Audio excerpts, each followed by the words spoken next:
प्रिय विद्यार्थियों, कक्षा 10 हिंदी विषय के अंतर्गत क्षितिज भाग 2 नामक जो पुस्तक आपके पाठ्यक्रम का हिस्सा है, उसी क्षितिज भाग 2 पुस्तक के गद्य पाठों को लेकर के हमारा जो क्रम चल रहा है, उसी क्रम में आगे प्रत्येक गद्य पाठ के सारांश को प्रस्तुत हम कर रहे हैं। प्रिय विद्यार्थियों, इस सारांश को प्रस्तुत करने का उद्देश्य यह है कि उस संबंधित पाठ की जो पृष्ठभूमि है, उसका जो सार है, वो आपकी दृष्टि में आना चाहिए। उससे संबंधित जितने भी अति लघुत्तरात्मक, बहुविकल्पी प्रश्न और निबंधात्मक प्रश्न हो सकते हैं, उन सब का परिचय आपके दिलो दिमाग में होना चाहिए। तो प्रिय विद्यार्थियों, इसी क्रम में पहले वाले वीडियो में हमने जो पहला गद्य पाठ के रूप में आपका दिया हुआ है, नेताजी का चश्मा, ये कहानी लेखक स्वयं प्रकाश के द्वारा लिखित है। इस कहानी को पढ़ने से पहले हमने लेखक स्वयं प्रकाश जी के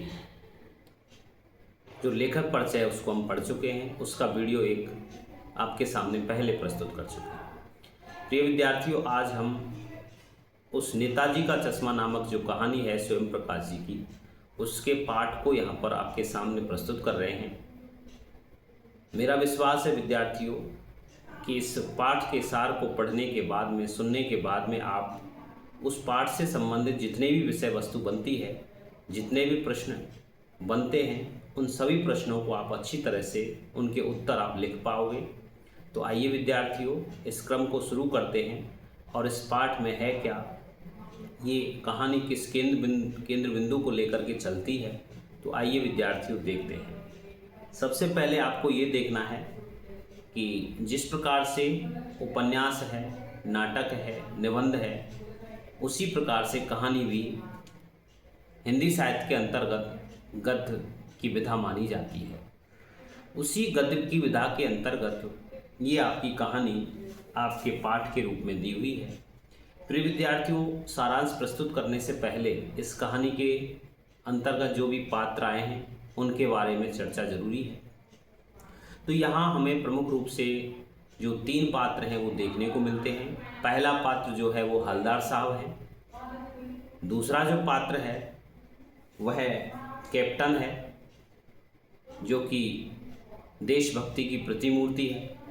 तीसरा जो पात्र है वो पान वाला है, जो पान की दुकान चलाता है, जहाँ पर हवलदार साहब रुका करते थे और अपने कार्य को जाते समय रास्ते में उसकी दुकान थी, वहाँ पर वो पान खाया करते थे। तो प्रिय विद्यार्थियों, इन तीनों पात्रों के अंतर्गत ये कहानी एक गठजोड़ बनाती हुई यहाँ प्रस्तुत होती है। मूल रूप में जो कहानी है वो देशभक्ति का जरिया सभी लोग, जो भी, चाहे हम बॉर्डर पर नहीं रह करके और देश की सेवा नहीं कर पा रहे हैं, लेकिन कोई भी व्यक्ति यदि अपने देश से संबंधित विभिन्न चीज़ों, देशभक्तों के प्रति यदि वो अपने मन में सम्मान भी रखता है, तो यहाँ भी उसकी देशभक्ति उच्च कोटि की मानी जाती है। तो प्रिय विद्यार्थियों, देखते हैं इस पाठ को किस प्रकार से कहानीकार ने निर्धारित किया है और पाठ के प्रारंभ में क्या है, मध्य क्या है पाठ का, और पाठ का अंत क्या है। तो आइए विद्यार्थियों देखते हैं। विधा है कहानी नेताजी का चश्मा। कहानीकार या लेखक हैं इसके स्वयं प्रकाश। यहाँ विद्यार्थियों, सबसे पहले स्वयं प्रकाश जी देश किसे कहते हैं उसके बारे में ये सर्वमान्य जो तथ्य है उसको प्रस्तुत करते हैं। वो कहते हैं कि चारों ओर से घिरा हुआ जो भूभाग है, केवल वही देश नहीं होता, बल्कि देश कौन सा होता है, उसमें रहने वाले नागरिक, नदी, पहाड़, वनस्पतियाँ, पेड़ पौधे, पशु पक्षी आदि से देश निर्मित होता है।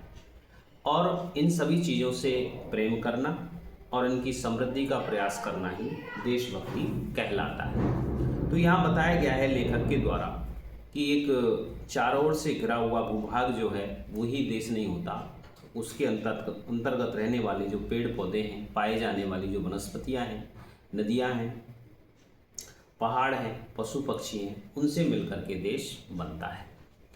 और वहाँ जो व्यक्ति रहते हैं उनके मन में इन सभी चीज़ों के प्रति जो प्रेम है और इनकी समृद्धि के लिए जो प्रयास किया जाता है वही देशभक्ति मानी जाती है।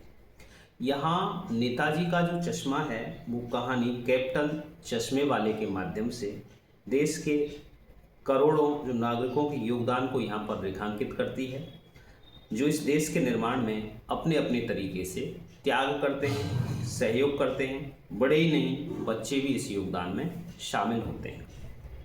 पाठ का जो प्रारंभिक अंश था वो इस प्रकार से है। यहाँ अब आता है हवलदार साहब का विवरण। हवलदार साहब एक देशभक्त थे।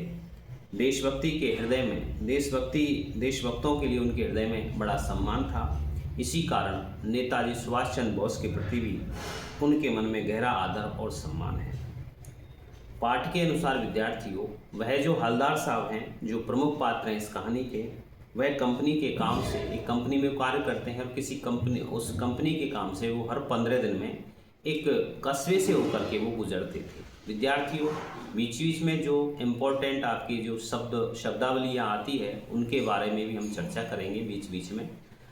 कस्बा जो होता है विद्यार्थियों, वो गांव और नगर के बीच का स्थिति वाला होता है। गांव से बड़ा और शहर से छोटी जो स्थिति होती है वो कस्बे की होती है, टाउन जिसको कहा जाता है। तो उस कस्बे से होकर के वो कंपनी के कामकाज के लिए हर 15 दिन में वहाँ से गुजरते हैं। उस प्रिय विद्यार्थियों, यहाँ आगे चल के लेखक ने, कहानीकार ने, स्वयं प्रकाश जी ने उस कस्बे की जो भौगोलिक स्थिति है उस पर प्रकाश डाला है। प्रिय विद्यार्थियों, यहाँ किसी भी पंक्ति से संबंधित आपके लिए छोटे छोटे प्रश्न आ सकते हैं। बहुविकल्पी प्रश्नों के बारे में भी पूछा जा सकता है कि उस कस्बे में क्या था, क्या नहीं था, कौन कौन सी विशेषताएं शामिल थीं, उसमें नहीं थीं। तो लेखक के अनुसार ही बताया गया है कि वो कस्बा था, वो बहुत बड़ा नहीं था। कुछ चीज़ें थी वहाँ पर। वहाँ एक छोटा सा बाज़ार था और कुछ पक्के मकान थे और लड़के और लड़कियों के लिए अलग अलग विद्यालय वहाँ पर थे। एक छोटा सा सीमेंट का कारखाना था, 2 ओपन एयर सिनेमा घर थे और एक ठो नगर पालिका भी थी। विद्यार्थियों, ठो नगर पालिका, आप इसको लेखन की अशुद्धि नहीं समझें। आप ये समझ रहे हो कि 2 नगर पालिका, 2 नहीं है, ये ठो ही है। जो ठो होता है वह संख्यावाचक शब्द जो पूर्वी हिंदी में चलता है, पूर्वी हिंदी में संख्या बताने वाला जो शब्द है उसके लिए उसके सामने ये शब्द प्रयुक्त होता है। जैसे 1 ठो, 2 ठो, यानी कि पूर्वी हिंदी में संख्या बताने वाले शब्दों के सामने उसके आगे ठो शब्द लगा दिया जाता है। ठो का अर्थ होता है एक ठो या एक अदद, अर्थात मात्रा, गिनती या संख्या। इस प्रकार से ठो का अर्थ होता है। तो वहाँ एक ठो नगर पालिका भी थी। वे नगर पालिका उस कस्बे के लिए सड़क बनाने का काम करती थी, पेशाब घर बनाने का काम करती थी, कवि सम्मेलनों का आयोजन आदि आदि जो कार्य निमित्त होते हैं उस वहाँ की जनता के रहने के लिए जो उपयोगी जो संसाधन होते हैं उनको विकसित करने का जो काम है, सुदृढ़ करने का काम है, वो नगर पालिका कर दिया करती थी। यहाँ किसी कस्बे नगर की जो स्थानीय सरकार होती है उसको नगर पालिका कहते हैं। 3 रूपों में इसका वर्णन होता है। जो गांव से बड़ी स्थिति होती है, शहर के लगभग समान होती है, थोड़ी कम स्थिति वाली होती है, तो वहाँ 3 प्रकार की व्यवस्थाएं जनसंख्या के आधार पर विद्यार्थी होती हैं। पहली स्थिति है जहाँ कम जनसंख्या हो, वहाँ नगर पालिका होती है। उससे बड़ी यदि जनसंख्या पाई जाए तो वहाँ नगर परिषद होती है, और बड़ी जहाँ जनसंख्या निवास करती है वहाँ नगर निगम भी होते हैं। तो यहाँ एक शब्द विद्यार्थी, इसमें ठो हमने बता दिया आपको, ये संख्या सूचक शब्द है, पूर्वी हिंदी में प्रयुक्त किया जाता है। यहाँ एक शब्द और आया है आपको विद्यार्थियों, वो कंपनी के काम के सिलसिले से। सिलसिला होता है श्रृंखला या कड़ी या क्रम। तो उस कार्य से वो वहाँ जाते थे, हर 15वें दिन वो जाया करते थे। इसी कहानी का जो अगला अंश है विद्यार्थियों, वो हमें इस प्रकार से बताया गया है कि उसी नगर पालिका जिसका वर्णन हम कर रहे थे अभी, उसी नगर पालिका के एक मुख्य बाजार था और उस मुख्य बाजार का जो मुख्य चौराहा था उस पर नेताजी सुभाष चंद्र बोस की एक संगमरमर की प्रतिमा लगी हुई थी। ये कहानी उसी प्रतिमा के बारे में है। ये जो कहानी है नेताजी का चश्मा, उसी सुभाष चंद्र बोस की जो संगमरमर की जो प्रतिमा थी उसी के बारे में है। या लेखक ने ये भी कहा है कि यूँ कहें उसके किसी छोटे से हिस्से के बारे में, उस संगमरमर की मूर्ति के। तो यहाँ आगे लेखक ने ये भी बताया विद्यार्थियों कि मूर्ति का निर्माण किस प्रकार से किया, कैसे किया गया, क्या क्या परिस्थितियाँ उस समय उत्पन्न थीं। तो वहाँ के लोगों को अच्छे मूर्तिकार की जानकारी नहीं थी कि मूर्ति कौन बना सकता है। पैसे का अभाव था, बजट की कमी थी और काफ़ी समय जो है वो ऊहापोह में निकला। वहाँ के सरकार का ऊहापोह भी यहाँ पर शब्द आए विद्यार्थियों। वहाँ ऊहापोह का अर्थ होता है विचार द्वंद्व, यानी कि अनिश्चय की स्थिति में मन में जो होने वाला जो तर्क वितर्क होता है वहाँ निश्चित नहीं किया जा सके कि ये किया जाए कि ये किया जाए। तो यहाँ ऊहापोह की स्थिति थी। उस एक तो दो कारण थे इसमें कि स्थानीय कलाकार से क्यों मूर्ति बनवाई गई, अच्छे प्रकार की अच्छे ढंग से किसी मूर्तिकार से संपर्क करके मूर्ति का निर्माण क्यों नहीं करवाया जा सका। तो उसके दो कारण यहाँ पर लेखक ने बताए हैं। एक तो बजट का अभाव था और एक अच्छी मूर्ति बनाने वाले किसी कारीगर की वहाँ पर जानकारी नहीं थी। तो अंत में बोर्ड ने निर्णय ले लिया दोनों परिस्थितियों के कारण किसी स्थानीय कलाकार को ये कार्य दे दिया जाए और उसी से मूर्ति बनवा ली जाए। तो ये कार्य वहाँ उस कस्बे में जो इकलौता हाई स्कूल था उसके इकलौते जो ड्राइंग मास्टर थे, चित्रकला के जो अध्यापक थे, मोतीलाल, ये आपको नाम याद रखना है, उसको ये काम सौंप दिया गया था कि आप वैसे भी चित्रकला के अध्यापक हैं, क्यों ना आप ही इस मूर्ति का निर्माण कर दें।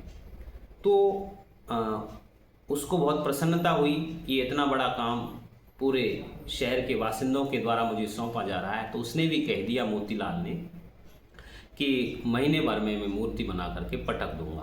कहने का तात्पर्य ये है, पटक देने का मतलब तोड़ना नहीं है विद्यार्थियों, पटक देने का मतलब ये है कि ये कार्य मैं 1 महीने भर में ही संपन्न कर दूंगा। अब यहाँ मूर्ति का स्वरूप क्या था वो लेखक ने स्पष्ट किया है कि जो मास्टर मोतीलाल के द्वारा निर्मित मूर्ति थी संगमरमर की, ये वस्ट थी, एक प्रकार से वस्ट थी। ये शब्द भी विद्यार्थी उसमें आया है कि वस्ट क्या है। तो ये मूर्ति जो थी वो सिर से लेकर सीने तक थी, यहाँ तक का उसका आवरण था। अर्थात ये जो मूर्ति थी वो सिर से लेकर और कहाँ तक थी, सीने तक की बनी थी, जिसे वस्ट कहते हैं। ऐसी मूर्ति जो सिर से लेकर के और सीने तक की बनी हुई हो उसको वस्ट कहते हैं। लेकिन इतनी बनी थी, लेकिन मूर्ति बहुत सुंदर थी। उस मूर्ति में जो नेताजी सुभाष चंद्र बोस थे वो बहुत मासूम लग रहे थे। और एक शब्द आया विद्यार्थी उसमें, कमसिन। कमसिन का अर्थ होता है छोटी उम्र के, मानो बहुत छोटी उम्र के वो सुभाष चंद्र बोस हैं। बचपन का उनका जैसे ऐसा लगता है कि फोटो है, वो कमसिन यानी कि छोटी अवस्था के वो लग रहे थे। और मूर्ति को देखते ही लेखक ने बताया है कि उनके द्वारा, नेताजी सुभाष चंद्र के द्वारा अपने जीवन काल में जो 2 नारे देशवासियों के लिए दिए गए थे, एक तो दिया गया था दिल्ली चलो और एक दूसरा दिया गया था तुम मुझे खून दो मैं तुम्हें आज़ादी दूंगा। तो यहाँ इस प्रकार के नारे लगाते हुए से वो दिख रहे थे। और कहा जा सकता है कि मूर्ति बनाने का उसका जो प्रयास था उस मूर्तिकार का, मास्टर मोतीलाल का, वो प्रयास कैसा रहा, सफल रहा। लेकिन विद्यार्थियों यहाँ पर बताया गया है कहानीकार के द्वारा कि उस मूर्ति को बनाने में एक कसर रह गई थी। कसर क्या रह गई थी कि उसमें, और वही कसर उस हलदार साहब को खटकती थी कि मूर्ति तो थी संगमरमर की, लेकिन जो चश्मा था वो रियल था। क्योंकि जिस प्रकार से मूर्ति बनाई गई है संगमरमर को के पत्थर से, तो उसी प्रकार के चश्मा होना चाहिए था। तो वहाँ मूर्ति संगमरमर की, लेकिन चश्मा कैसा था, रियल था, वास्तविक चश्मा था, जैसे कि लोग पहना करते थे, वैसा चश्मा वहाँ पर था। तो हलदार साहब ने जब पहली बार मूर्ति को देखा, अपनी कंपनी के काम से वो 15वें दिन जा रहे थे, उस कस्बे से होकर के जो पहली बार मूर्ति देखी थी हलदार साहब ने, उसका विवरण यहाँ पर दिया गया है कि उसकी प्रथम दृष्टि में वो कैसी लगी उनको मूर्ति। मूर्ति पर क्या था, चश्मा नहीं था, और चश्मा से ही हम पहचान करते हैं कि सुभाष चंद्र बोस हैं। यानी चश्मा तो था पर कैसा नहीं था, संगमरमर का नहीं था। हवलदार साहब जब कस्बे से गुजरे और चौराहे पर, वो आदत थी उनकी हवलदार साहब करी कि उस चौराहे पर जब भी गुजरते थे तो वहाँ पास में एक पान की दुकान थी, वहाँ पान खाने के लिए रुके तो अचंभित रह गए कि मूर्ति पत्थर की, लेकिन चश्मा कैसा है, रियल है। हवलदार साहब के अनुसार मूर्ति के रंग रूप का, कद का नहीं है सवाल है उस भावना का, वरना देशभक्ति भी आजकल मजाक की चीज होती चली जा रही है। अर्थात उस रूप रंग उस मूर्ति की बात नहीं थी, बात था कि देशभक्ति का जज्बा कितना है, कि हमारे नेताजी हैं और सुभाष चंद्र बोस जी, उनकी मूर्ति अधूरी कैसे रह सकती है, क्योंकि वहाँ पर चश्मा होना चाहिए था। तो इस प्रकार से प्रथम दृष्टि उस चश्मे के प्रति, उस मूर्ति के प्रति हुआ है। अब जब भी विद्यार्थियों वो हर 15 दिन में वो गुजरते थे, उस चौराहे पर रुकते थे, पान खाते थे, तो वहाँ होकर के वो देखते थे, जब भी गुजरते थे तो प्रत्येक बार उनको वो जो चश्मा लगा हुआ था रियल वाला, वो हर बार चेंज मिलता, वो परिवर्तित होकर के मिलता। ऐसा क्यों हुआ? इस प्रकार से उनकी जो जिज्ञासा हुई, तो जैसे ही वो अगली बार जो आए हवलदार साहब, तो उस पान वाले से, जहाँ से वो पान खाते थे, उनसे पूछ लिया कि भाई ऐसा कैसे होता है कि ये जो मूर्ति है इसका चश्मा बदल कैसे जाता है। पहले उस पर मोटे फ्रेम वाला चश्मा था और अब तार के फ्रेम वाला गोल चश्मा लगा हुआ था। वे सोचने लगे कि मूर्ति कपड़े नहीं बदल सकती, लेकिन चश्मा तो बदल सकती है। इस प्रकार से उनकी सोच यहाँ पर बताई गई है। अब जब तीसरी बार फिर आए वो उसी क्रम से, तो फिर भी नया चश्मा देखा। अब हवलदार साहब की आदत पड़ गई कि जब भी उस चौराहे से निकलते उस पान वाले की दुकान के आगे से, तो वहाँ पर जो मूर्ति स्थापित थी सुभाष चंद्र बोस जी की, तो वहाँ प्रत्येक बार नया चश्मा लगा रहता था और वो पान खाने में रुकते थे। उनकी आदत सी पड़ गई थी, पान खाना है और उस मूर्ति को देखना है। पान वाले से पूछ ही लिया उन्होंने कि आखिर ये चश्मा बदल कैसे जाता है। अब यहाँ विद्यार्थियों उन्होंने विवरण दे दिया है उस पान वाले व्यक्ति का, उस पान वाले दुकानदार का, कि उस पान वाले दुकानदार का व्यक्तित्व कैसा था। तो यहाँ पर उसकी कुछ विशेषताएं, शारीरिक विशेषताएं, मानसिक विशेषताएं उस पान वाले की यहाँ लेखक कहानीकार ने बताई हैं। वो ये है कि वो पान वाला जो था हमेशा अपने मुंह में पान ठूसा रहता था, उसके हमेशा उसके मुंह में पान ठूसा हुआ रहता था, और वह काला व्यक्ति था और उसका रंग काला था, मोटा था, खुशमिजाज था, प्रसन्न चित्त रहता था। और जब हवलदार ने उससे पूछ लिया कि आखिर ऐसा होता क्यों है, तो यहाँ एक दिया हुआ है एक मुहावरा विद्यार्थियों कि वह आंखों ही आंखों में हंसा, आंखों ही आंखों में हंसना। तो यहाँ आंखों ही आंखों में हंसने का जो मतलब होता है विद्यार्थियों, उसमें दोनों चीज़ें आती हैं कि हर्ष और विषाद दोनों एक साथ जब होते हैं तो व्यक्ति ऐसा लगता है कि वो आंखों ही आंखों में हंस रहा है। तो और एक ही बात ये है कि वो मुंह से किस प्रकार से मुस्कुराहट नहीं फैला सकता, क्योंकि उसके मुंह में तो क्या फंसा हुआ है, पान ठुसा हुआ है, और वो थूकने की स्थिति में है, तो वो हंसे कैसे? जैसे थूक, यदि वो हंसने लगेगा तो उसकी जो पान की जो पीक है वो निकल सकती है, इसलिए वो आंखों ही आंखों में हंसा। तो उसने क्या किया पान वाले ने कि हंसने के बाद में जैसे उसकी प्रसन्नता जाहिर होती है, तो उसकी जो तौंद थी, मोटी तौंद वाला व्यक्ति था, उसकी तौंद थिरकी है, हिली है, और उसकी जो नीचे पीछे झुक करके पान के दुकान के नीचे पान को अपने को थूका, और अपनी लाल काली बत्ती सी, यानी कि दांतों को, जो उसके लाल और काले दांत थे, उनको दिखा करके कहता है कि चश्मा बदलने का कार्य कैप्टन चश्मा वाला करता है। कि भाई बार बार जब पूछता था हवलदार साहब उस पान वाले से, तो अब की बार उसने कह दिया है पान वाले ने कि ये जो चश्मे बदलने का जो काम है वो किसके द्वारा किया जाता है, एक कैप्टन नाम का व्यक्ति है, वो इस काम को करता है। अब जब पान वाले ने उससे ये बातें कही, तो हवलदार साहब पर उसकी बातों का क्या प्रभाव पड़ा, वो उस पान वाले उस कैप्टन को क्या समझते थे, ये चीज़ें सोचने की हैं। तो किस प्रकार से यहाँ कहानीकार ने, लेखक ने ये चीज़ें बताई हैं। तो यहाँ जब पान वाले ने कहा कि ये कैप्टन बदलता है, तो हवलदार साहब ने समझा कि ये कोई चश्मा लगाने वाला जो है वो चश्मे की दुकान चलाता है जिसका नाम कैप्टन है। वह अपनी छोटी सी दुकान में उपलब्ध गिने चुने फ्रेमों में से एक नेताजी की मूर्ति पर फिट कर देता है। यहाँ जो बात है वो हवलदार साहब की है कि हवलदार साहब सोच रहे हैं। उससे पूछ लिया, पान वाले ने कह दिया कि एक व्यक्ति है कैप्टन नाम का जो चश्मा बदलता रहता है इस मूर्ति के। तो उस बात को सुनकर हवलदार साहब ने सोचा कि कोई जो कैप्टन है वो चश्मे की दुकान करने वाला व्यक्ति है और वो क्या करता है, छोटी सी दुकान है उसकी और गिने चुने जो फ्रेम होते हैं और उनमें से एक नेताजी की मूर्ति पर फिट कर देता है। दुकान छोटी है इसलिए जब कोई ग्राहक आता है और पसंद करता है कि मुझे तो ऐसा चश्मा चाहिए जो नेताजी की मूर्ति पर लगा हुआ है, तो वो क्या करता है कि उस चश्मे को ले जा करके ग्राहक को दे देता है और वहाँ उसकी दुकान में जो उस समय उपलब्ध चश्मा है वो मूर्ति में लगा देता है। ऐसी स्थिति उनके मन में ये सोच बनी हवलदार साहब के।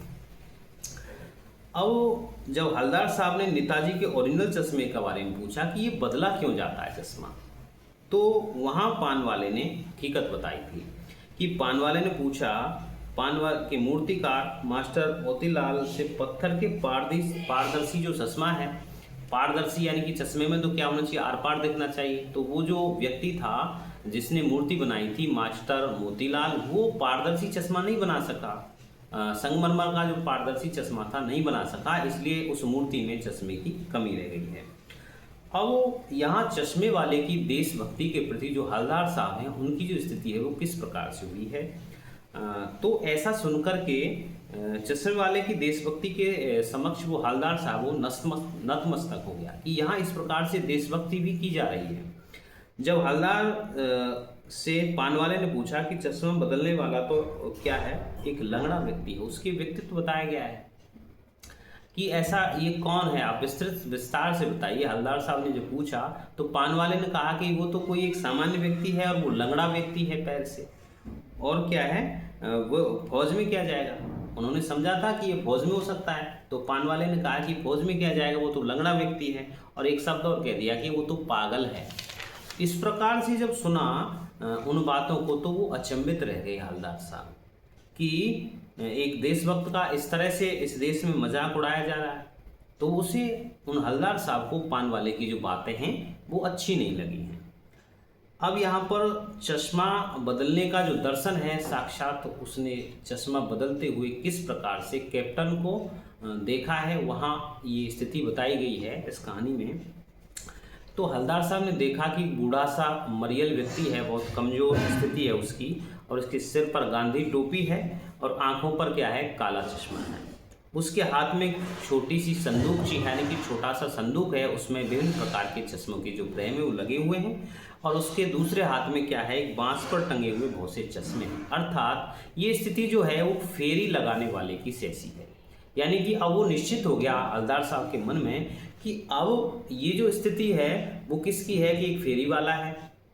उसके मन में निश्चित हो गया कि ये जो कैप्टन के बारे में कहा जाता है, जो चश्मा लगाता है, चश्मा उस नेताजी की मूर्ति के लगाता है, तो वो क्या है, एक साधारण सा व्यक्ति है, और वो क्या करता है, फेरी लगाकर चश्मे बेचने का काम करता है। अब यहाँ 2 सालों तक तो ऐसी स्थिति रही, उस चश्मे को देख करके, उस चश्मे में के परिवर्तन को देख करके उस मूर्ति में हुआ है। तो यहाँ देखा है कि जब हवलदार साहब पुनः उस कस्बे से गुजरे तो हर बार नया चश्मा लगा हुआ देखते थे। यहाँ विद्यार्थियों इसी परिच्छेद में, और यहाँ पर गोगो चश्मा आया है। गोगो चश्मा का अर्थ होता है बड़े कांचों वाला चश्मा, जिसमें कांच बहुत बड़े बड़े होते हैं, ऐसे चश्मे को क्या कहा जाता है, गोगो वाला चश्मा। अब जब कई बार निकलने के बाद में एक बार अंतिम बार जब वो हवलदार साहब वहाँ आए थे तो उसने देखा कि अब की बार चश्मा क्यों नहीं है, ऐसी स्थिति भी पाठ में आई है। जब हवलदार जो साहब है वो चौराहे पर पान खाया, पान खा करके मूर्ति को के सामने देखा कि मूर्ति के चश्मा इस बार नहीं लगा हुआ है, तो पूछा उन्होंने कि पान वाला, ऐसा सुनते ही वो उदास हो गया है और अपनी आंखें पोंछता हुआ वो पान वाला बोला है, साहब कैप्टन तो मर गया। तो यहाँ विद्यार्थियों इस कहानी की जो मूल संवेदना है वो अंतिम भाग में दिखाई गई है कि इस कहानी में आखिर है क्या, संवेदना क्या है, इसका सार क्या है, इस कहानी में शिक्षा क्या है, इस कहानी को कहने का उद्देश्य क्या है, वो यहाँ लेखक ने, कवि ने, उस कहानीकार ने यहाँ पर बताया है। तो हवलदार साहब के मन की जो स्थिति है वो यहाँ पर बताई गई है कि उन्होंने कहा है कि क्या होगा उस कौम का जो अपने देश की खातिर, जो व्यक्ति अपने देश की खातिर घर गृहस्थी, जवानी, जिंदगी सब कुछ होम कर देते हैं और उन पर भी हंसती है वो पब्लिक, जो जनता है, वो उस कौम का क्या होगा जो किस पर हंसती है, जो देश की खातिर अपनी जो घर गृहस्थी है, जवानी, जिंदगी है, सब कुछ हम कर देता है, उस पर हंसती है और अपने लिए बिकने के मौके ढूंढते रहती है। अर्थात स्वार्थपरता का संसार है और ऐसे व्यक्तियों का मजाक उड़ाया जाता है जो देशभक्ति करता है। उनका जो जनता है, ऐसी जो कौम है, वो क्या करती है, मजाक उड़ाया जाता है उसका। तो यहाँ अगली बार जब हवलदार साहब ने बिना चश्मे वाले नेताजी की मूर्ति नहीं देखने का फैसला किया कि अब तो कैप्टन मर गया, अब यहाँ से जब भी गुजरूंगा तो क्या करूँगा, मैं उस मूर्ति को देखूंगा तक नहीं, क्योंकि अब तो कौन चश्मा लगाएगा उसके। तो जैसे वो वहाँ से गुजरे तो कह दिया गया उस ड्राइवर से, वो जीप से जाते थे हवलदार साहब, कि अब यहाँ नहीं रुकना मुझे, चलो यहाँ से। तो लेकिन रहा नहीं गया, फिर दोबारा से वो चश्मे उस मूर्ति की तरफ देखने लगते हैं और जो पाठ का जो अंतिम अंश है उसमें कहा गया है कि नेताजी की मूर्ति पर अब किसी बच्चे ने सरकंडे का कोई चश्मा, सरकंडे से बनाया हुआ कोई चश्मा लगा दिया था, सरकंडे की लकड़ी से बना हुआ कोई चश्मा उस पर लगा दिया था। ऐसा देखकर हवलदार साहब की आंखें भर आईं। तो यहाँ विद्यार्थियों, जो सरकंडा शब्द आया है वो सरपत नाम की एक घास होती है और जिसे मूंज भी कहते हैं, और जो घास की जो ऊंचाई होती है वो 10-15 फीट की होती है, जिसकी पतली और लंबी पत्तियां होती हैं और जिसके किनारों पर क्या होते हैं, कांटे होते हैं। विद्यार्थियों, गांव में सरकंडे से क्या बनाए जाते हैं, छप्पर बनाए जाते हैं। तो विद्यार्थियों, ये था पाठ का सारांश, नेताजी का चश्मा, स्वयं प्रकाश के द्वारा लिखित जो कहानी है, जिसमें जो मुख्य भूमिका है वो कैप्टन की है, जो कि देशभक्त है और वो इस प्रकार से अपने सामान्य परिवेश में रहते हुए और स्वयं जो उसकी जो स्थिति है वो गरीबी की होते हुए भी वो अपना जो देशभक्ति का जो धर्म है उसको इस प्रकार से निभाता है कि वहाँ नेताजी की चश्मा, उस मूर्ति पर चश्मा लगाने का कार्य उसके द्वारा किया जा रहा है।